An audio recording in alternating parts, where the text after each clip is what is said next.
I'm at the yard of Alan GREEFF and we're going to learn a little bit more about his Friday runners. The yard start in race 1 with the 2 runners. Sweet Nothings, well, she'll be making her local and poly debut as the newest Halo Stables syndicate horse, and she'll be joined by Pinch of Salt. Now, she's a 3-year-old filly by Canford Cliffs, having her very first start.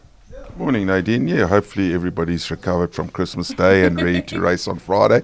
But we start off with Sweet Nothings, and she's a nicely or beautifully bred filly, really.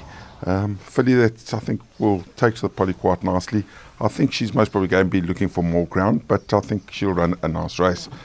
Pinch of Salt, she's also going to have her debut, and anything can come from her. She's a filly that's taken her time. She's had a couple of injuries in between, and hopefully she can get to the ball rolling for herself as well. We move to race 3 where 2 runners step out, and here, Woman of Power. Well, if any horse deserved to win a race, it really is her. In her penultimate on local debut, she lost half her win in the boardroom, and last time out beaten only 0.05 of a length. She'll be joined by Call to Glory, who has the blinkers fitted as she cuts back to 1200. Yeah, Woman of Power. What can you say? She's been unlucky in both her starts here, and I think everything's pointing in the right direction for her. Call to Glory's won her 2 local starts, and then just a little bit disappointing last time out. Hopefully she can bounce back.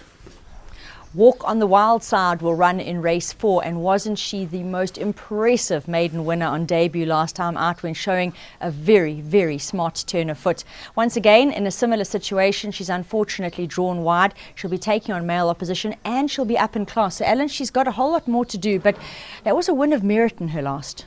It was, Nate, and I think the gods of draws have got to be on her side somewhere along the line. She just doesn't crack a draw, and when she did crack a draw, she was ineligible. She'd won a race. So she just she's a filly with lots of potential, and she overcame a bad draw last time, and hopefully she can do the same. She's definitely up to the task if she can.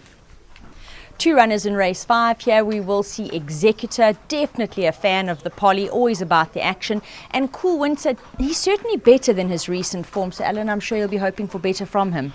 Agreed. Executor loves the poly, and she ran a credible race behind USA's Hope, who came out and won emphatically the next time as well. Same with Gimme Lassie, is a really highly rated horse. So she's held her form against Stronger, and there's no reason why she can't do it again. Cool Winter, but in and out, and since it's Christmas, maybe he can arrive. We move to race 6, and on Cumo, the man is really trying to get involved in the action behind Alan. We'll be seeing him in action again. He ran a great race on a debut for the yard in his last placing. He'll be joined by Arturo, who was a gutsy winner of his last. Yeah, Mo the man flew last time, and really, I think he's going to be a huge runner in this race.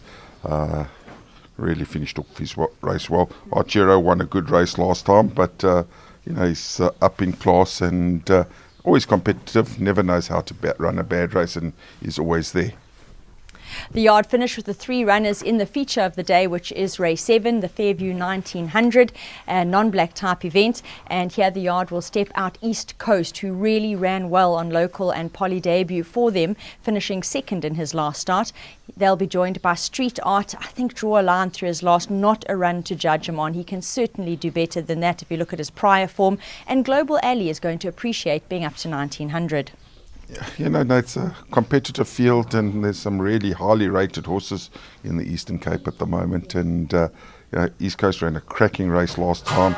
Just didn't get to the line in time, but he was flying, and hopefully with a good draw, he'll be right there again. Street Art, he's been a little bit in and out, but his work, and that is a lot better than his form suggests. Global Alley, also one of those horses that just needs to maybe come down a little bit more in the rating, but is honest and can be in the money.